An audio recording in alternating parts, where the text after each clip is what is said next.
26 नवंबर 2005 गुजरात में एक एनकाउंटर होता है। उसी टाइम पीरियड के अंदर 31 एनकाउंटर और किए जाते हैं। रिपोर्ट की माने तो वो एनकाउंटर नहीं थे, एक शख्स के कहने पे सो कॉल्ड प्लानिंग मर्डर किए जाते हैं। दोस्तों मैं आपको बता दूं, ये पॉलिटिक्स मास्टरमाइंड गेम का एक छोटा सा हिस्सा था। उन्हीं मर्डर के केस में उनको सजा भी होती है और गुजरात में आने के लिए बैन भी किया जाता है। वही शख्स आने वाले टाइम में भारत का होम मिनिस्टर बन जाता है। जी हाँ, आप सही सोच रहे, आज हम बात करने वाले अमित शाह के बारे में। ये वीडियो हाईली कंट्रोवर्शियल होने जा रहा है, लेकिन मैं फैक्ट को प्रेजेंट करूंगा। मैंने पिछले 2 महीने में 50 से ज्यादा इंटरव्यू देखे हैं और 200 से ज्यादा आर्टिकल्स पढ़े हैं और कोर्ट के सारे डॉक्यूमेंट अच्छे से रीड किए हैं, क्योंकि मैं आपको दिखाना चाहता हूँ एक छोटे से बिजनेसमैन का लड़का भारत की राजनीति का चाणक्य कैसे बन गया। मैं इस वीडियो में जो भी बोलूंगा उनके सारे डॉक्यूमेंट के लिंक आपको डिस्क्रिप्शन में मिल जाएंगे। आप चाहो तो वहां जाके एक एक डॉक्यूमेंट, एक एक रिपोर्ट आप खुद पढ़ सकते हो। दोस्तों मैं आपको बता दूं, अमित शाह की जर्नी जितनी आपको आसान दिखती है उतनी आसान नहीं है। चलो दोस्तों आगे चलता हूँ 1964 में। बॉम्बे सिटी में एक गुजराती फैमिली रहती है। उनके घर में 22 अक्टूबर 1964 में एक बच्चे का जन्म होता है जिसका नाम अमित शाह रखा जाता है। अमित शाह के फादर का नाम अनिल चंद्र शाह था, जो कि पीवीसी पाइप कंपनी के मालिक थे। इसीलिए अमित शाह बचपन से ही मैनेजमेंट सीख जाते हैं, स्टाफ मैनेजमेंट, प्लानिंग मैनेजमेंट। दोस्तों मैं आपको बता दूं, अमित शाह की स्कूलिंग महसाना से हुई है और उसके बाद अहमदाबाद में शिव शाह साइंस कॉलेज में ग्रेजुएशन पूरी की है। अमित शाह को साइंस में इंटरेस्ट नहीं था, बल्कि पावर में इंटरेस्ट था। अमित शाह पॉलिटिक्स की फर्स्ट सीढ़ी 1978 में चढ़ते हैं, जब वो 14 साल में आरएसएस ज्वाइन करते हैं और फिर आरएसएस की आइडियोलॉजी ने पूरी उनकी जिंदगी चेंज कर दी थी। आरएसएस से जुड़ने के बाद डिसिप्लिनिंग, ऑर्गेनाइजेशन और सबसे इम्पोर्टेंट लॉन्ग टर्म प्लानिंग, और ये 3 चीज पॉलिटिक्स जर्नी में काफी ज्यादा फायदा पहुंचाने वाली थी। फिर आता अमित शाह का गोल्डन पीरियड 1982। अहमदाबाद में वो एक शख्स से मुलाकात करते हैं और दुनिया को पता नहीं था दोनों मिलकर भारत की पॉलिटिक्स में एक सुनामी पैदा करने वाले थे और उस सुनामी में कांग्रेस का खात्मा होने वाला था। यह खाली एक मुलाकात नहीं थी, भारत की पॉलिटिक्स में एक सुनामी का जन्म होने जा रहा था और वो शख्स और कोई नहीं, नरेंद्र मोदी थे।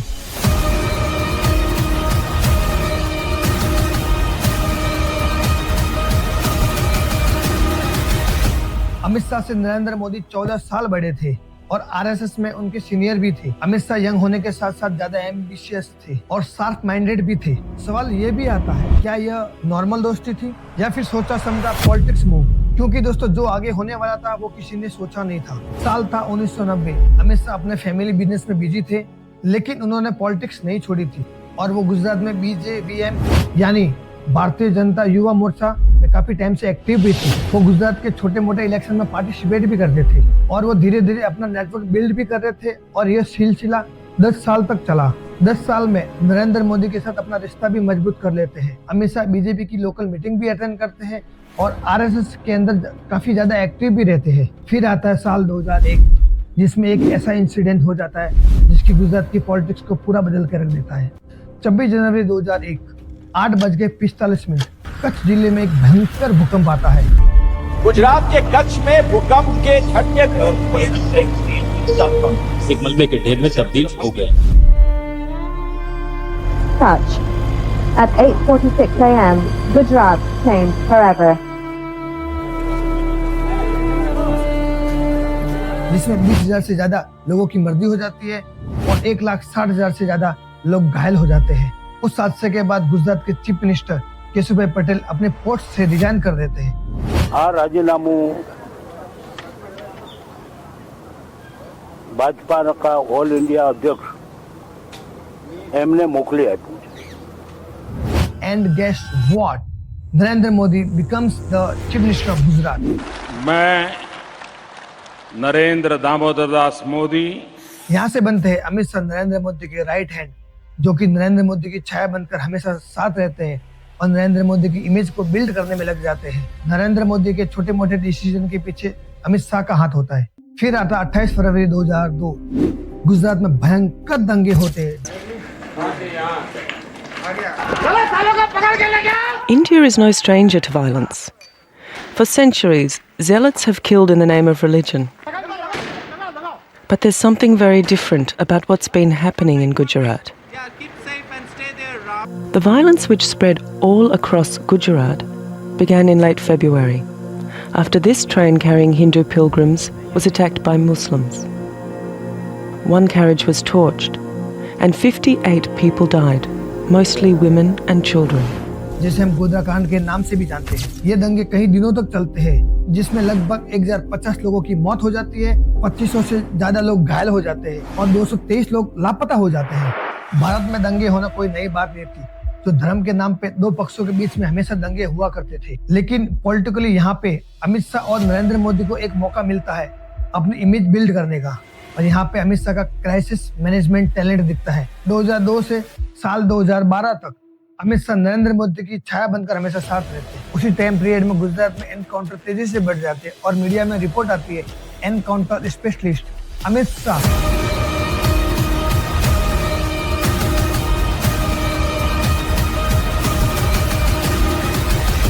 यह गुजरात की हिस्ट्री का सबसे बड़ा कंट्रोवर्शियल टाइम पीरियड चल रहा था। पब्लिक से लेकर रिपोर्टर तक अमित शाह को एनकाउंटर स्पेशलिस्ट कहने लगे थे। दोस्तों मैं आपको बता दूं, इस टाइम पीरियड में गुजरात में 31 एनकाउंटर होते हैं, लेकिन 4 एनकाउंटर सबसे ज्यादा कंट्रोवर्शियल थे, जिसमें सबसे पहला आता सोहराबुद्दीन शेख 2005, दूसरा तुलसाराम प्रजापति 2006, उसके बाद इसरात जहां 2004, सादिक जमाल 2003।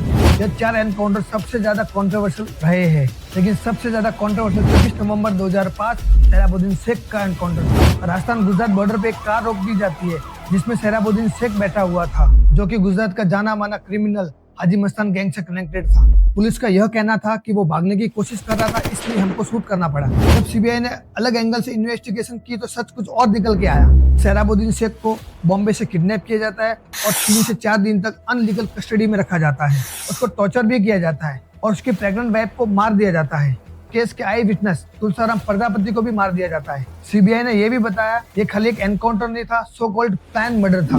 सीबीआई ने यह भी कोर्ट में साबित किया था कि अमित शाह के डायरेक्ट ऑर्डर पे सब कुछ हुआ था, क्योंकि सोहराबुद्दीन शेख बीजेपी के कुछ लीडर को ब्लैकमेल कर रहा था और उसके पास बीजेपी के इन लीडर्स के खिलाफ थ्रेटनिंग एविडेंस थे। सीबीआई ने अपनी इन्वेस्टिगेशन में यह भी साबित किया था कि उनको मारने के लिए 1 करोड़ का बजट रखा गया था। जो पुलिस ऑफिसर इन एनकाउंटर में शामिल थे, बाद में उनका प्रमोशन भी किया गया था। अमित ठाकुर एक ऑनेस्ट आईपीएस ऑफिसर कोर्ट में स्टेटमेंट देते हैं। अमित शाह और के अलावा 4 पावरफुल मिनिस्टर इस एनकाउंटर में शामिल थे। केस चलता है और चारों एविडेंस देखने के बाद गुजरात के होम मिनिस्टर अमित शाह को 25 जुलाई 2010 को जेल जाना पड़ता है। और उस टाइम में भारत की राजनीति में एक अर्थक्वेक आया हुआ था, क्योंकि बीजेपी का सबसे बड़ा नेता, जिसे राजनीति का चाणक्य कहा जाता था, वो उस समय जेल में था। शाह जेल में बैठे हुए भी नेक्स्ट मूव प्लान कर रहे थे और हर दिन शाह की बेल एप्लीकेशन कोर्ट में डाली जाती थी। कोर्ट बेल रिजेक्ट करती है। नरेंद्र मोदी पब्लिकली कहते हैं कि अमित शाह इनोसेंट है। श्री अमित शाह संपूर्ण रूप से निर्दोष हैं।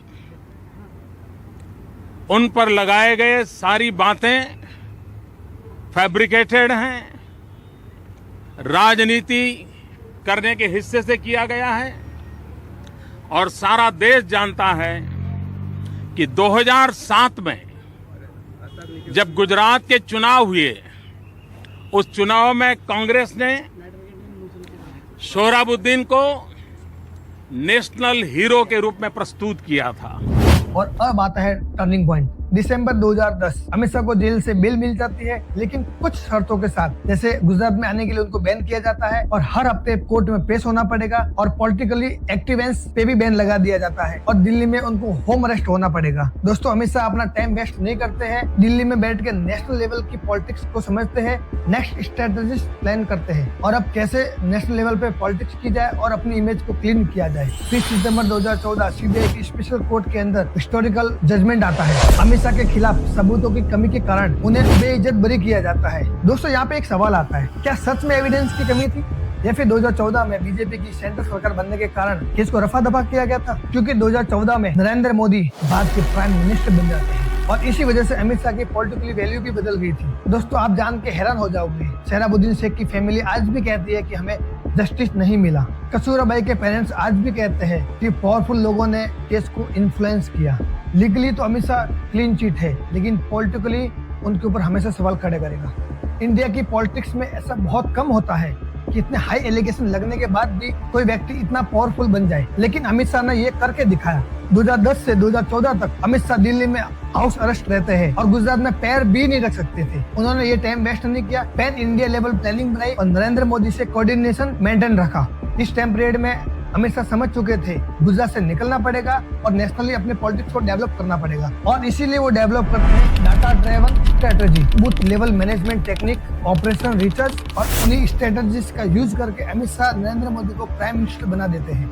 लेकिन कैसे? साल 2013 में नरेंद्र मोदी को पीएम कैंडिडेट डिक्लेयर किया जाता है and guess what, Narendra Modi का कैंपेन का मैनेजमेंट किसे दिया जाता है? अमित शाह को दिया जाता है। अमित शाह को 2014 लोकसभा इलेक्शन की प्रिपरेशन यह कोई नॉर्मल कैंपेन नहीं था, यह एक वॉर स्ट्रेटजी थी जिसको अमित शाह ने तैयार किया था। इस स्ट्रेटजी की प्लानिंग का ग्राफ कुछ इस तरह था। 543 निर्वाचन क्षेत्र को डिटेल से प्लानिंग किया गया था। हर एक सीट के लिए एक स्पेसिफिक स्ट्रेटजी बनाई गई थी। Candidate selection process, resource allocation planning, ground level पे वर्कर्स के साथ कोऑर्डिनेशन। मोदी जी ने रैली में एक से एक बढ़कर अच्छे भाषण दिए, लेकिन इन सब के पीछे किसका हाथ था?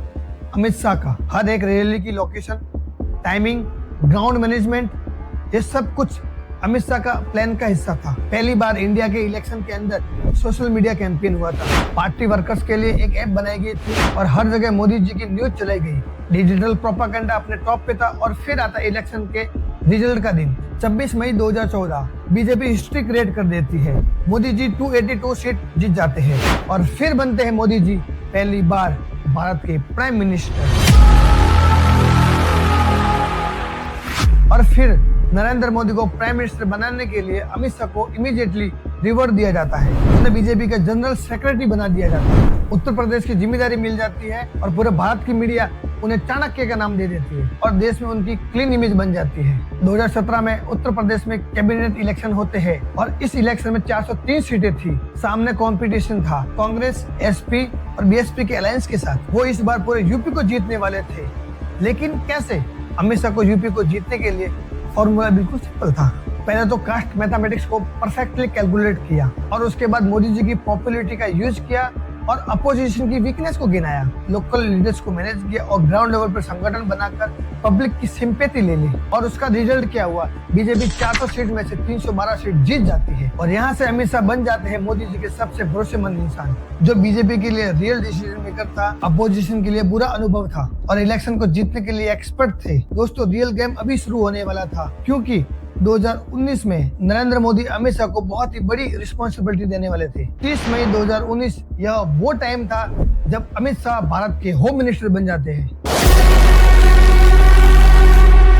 और उसके बाद अमित शाह ने सब कुछ बदल के रख दिया था। 5 अगस्त 2019 एक ऐसा डिसीजन जो पिछले 70 साल से पेंडिंग था। जम्मू एंड कश्मीर में धारा 370 हटा दी जाती है। अमित शाह का ये मूव काबिल तारीफ था, क्योंकि बिना किसी वायलेंस, बिना किसी हत्या और बिना किसी दंगे फसाद, बिना किसी इंटरनेशनल इंटरवेंशन के उन्हें इस काम को शांतिपूर्वक कर दिया गया था। और जम्मू कश्मीर धारा 370 हटने के बाद वहाँ पे 60% टेररिस्ट अटैक कम हुए हैं। लेकिन दोस्तों, हर सक्सेसफुल स्टोरी के साथ क्रिटिसिज्म भी आता है और ऐसे ही अमित शाह के ऊपर कई सारे एलिगेशन लगते हैं और कुछ तो एग्री करने लायक भी है। उन्हें अपने बेटे जय शाह को क्रिकेट के क्वालिफिकेशन के बिना ही बीसीसीआई का चीफ बना दिया जाता है। इनकी कहानी काफी ज्यादा इंस्पायरिंग भी है। कैसे एक छोटी सी पीवीसी पाइप कंपनी का ओनर भारत का पावरफुल होम मिनिस्टर बन जाता है। और ये बात हमें सबको माननी पड़ेगी, अमित शाह केवल एक पॉलिटिशियन नहीं है, बल्कि पॉलिटिकल मास्टरमाइंड है। फिर चाहे डाटा ड्राइव कैंपेन हो या फिर बूथ लेवल मैनेजमेंट हो, अपोजिशन की कमियों को उजागर करना हो या फिर हो मीडिया मैनेज करना, मोदी जी और अपनी इमेज को क्लीन करना हो या फिर मीडिया द्वारा झूठ फैलाना हो। आज की तारीख 2025, अमित शाह ने इस काम को बहुत ही बखूबी से किया है। अभी 2025 अमित शाह का पावर पीक पे है, क्योंकि ना ही केवल वो इंडिया के होम मिनिस्टर है, बल्कि बीजेपी के रियल डिसीजन मेकर है। हम अगर एक लाइन में कहें तो करंट में मोदी जी के बाद अगर सबसे बड़ा पावरफुल कोई व्यक्ति है तो वो अमित शाह है। लेकिन अब उनकी मुश्किल बढ़ती जा रही है, क्योंकि लोग ज्यादा एक्टिव हो रहे हैं। अब हर व्यक्ति खाली न्यूज ही नहीं देखता, ताकि फैक्ट भी चेक करता है। अब अपोजिशन के लीडर राहुल गांधी भी सीरियस टोन में राजनीति करते हुए दिख रहे हैं और अब जो इंटरनेशनल लेवल पे जो सवाल बन रहे हैं वो युद्ध से चुपे नहीं है। अब देखना यह है अमित शाह इन सबको मैनेज कर पाएंगे अगले इलेक्शन में। लेकिन सच ये भी है, जब भी इंडिया में पॉलिटिक्स की बात होगी तो अमित शाह को गेम चेंजर के रूप में देखा जाएगा। दोस्तों, आप अमित शाह के बारे में क्या सोचते हैं और बीजेपी की पार्टी के बारे में क्या सोचते हैं? वो क्या सच में हिंदू मुस्लिम की राजनीति कर रहे हैं या फिर सच में बात को आगे लेके जाने की राजनीति कर रहे हैं? मुझे कमेंट करके जरूर बताना। धन्यवाद। जय श्री राम, जय गजन्मा।